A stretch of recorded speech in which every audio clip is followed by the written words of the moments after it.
अभी आप सुन रहे हैं धर्मेंद्र निर्मलिया को माँ गायत्री रिकॉर्डिंग स्टूडियो। चढ़ल जवानी तोहरा लाग छोरी कोको कोला, चढ़ल जवानी तोहरा लाग छोरी कोको कोला, चढ़ल जवानी तोहर कोको कोला।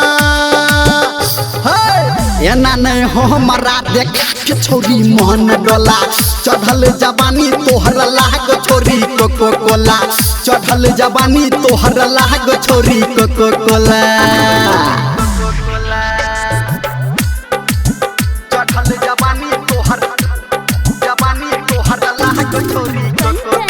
अभी आप सुन रहे हैं सावरिया म्यूजिक।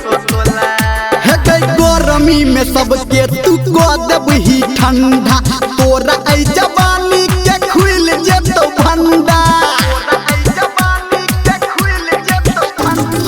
गरमी में सबके तू को देबही ठंडा, तोरा ऐ जवानी के खुल जेतो भंडा। एना नहीं जवानी लगे घूम छोरी टोला टोला, चढ़ल जवानी तोहर भेल छोरी कोको कोला, चढ़ल जवानी तोहर लाग छोरी कोको कोला। चढ़ल जवानी तोहर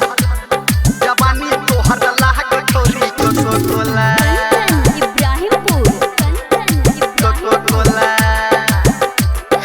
कर नहीं जवानी अपन एनी ओनी नाच गे, हमर छोरी लागल ये तोरे टाप पे आस गे।